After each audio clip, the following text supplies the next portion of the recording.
الله جل شانه چې انسان دی دنیا ته را لېږلی دی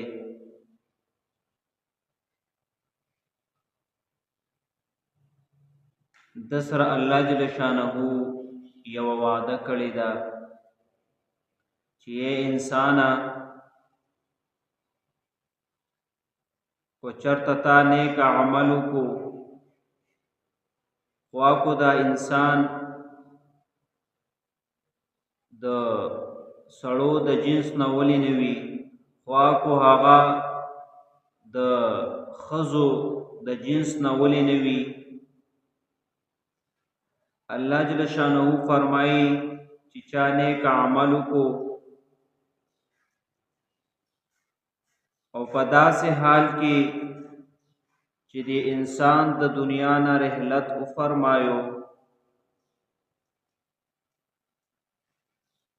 نو دی انسان ته به مونږه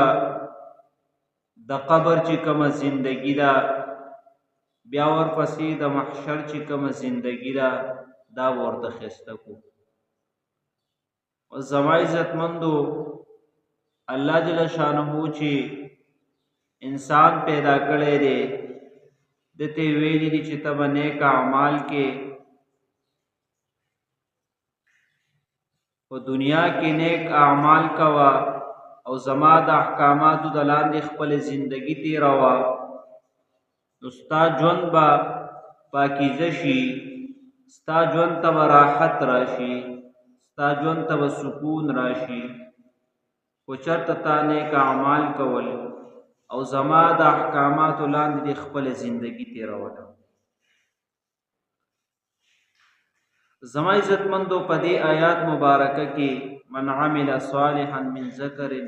او انثى الى اخره په دې آیات کې الله جل شانه زموږ د پاره یو لوی سبق خیره هغه دا دی چې فطری طور باندې هر انسان د خپل کامیابی د حصول د پاره لګیدلې وي هر انسان دا کوشش کوي په دنیا کې چې زه کامیاب شم ما ته د ښه ډیګري میلاو شي ما ته د لویه عهده میلاو شي ما ته د صدارت وزارت میلاو شي زما د لوی جیداد وي زما د لوی پروتوکول وي دا هر انسان په دنیا کې غواړي او هر انسان خوښیم په دنیا کې چې دا اشیاء ما ته میلاو شي خو لیکن الله رب العزت ډیر په واضح الفاظو سره په دې آیات مبارکه کې دا انسان پوهه کوي چې ایمان والو کچری تاسو نیک عملو کو او زما د احکاماتو لاندې خپل زندگی تیر کړه ستاسو ژوند به صفا شي ژوند صفا کېدو نه مطلب دا دی مفسرین لیکي چې دې انسان د دنیا کم عباسیات او لغویات دی هغې نه الله جل شانه وساتي او خالص دین د پاره دی چوناو کی او د خپل د دین مهنت تیلی د خو خلکو سره په محفلونو کې کینی او ښه اعمال ته الله جل شانه ولی نو زما عزتمندو د دین دا معلومه شوه چې زمونږ استاسو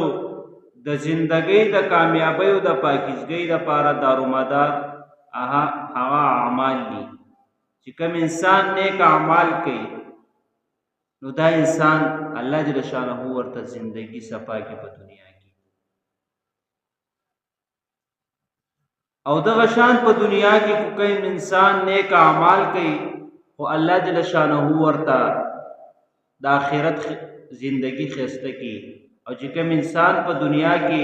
بد اعمال کوي الله جل شانه ورته د آخرت زندگی بد کی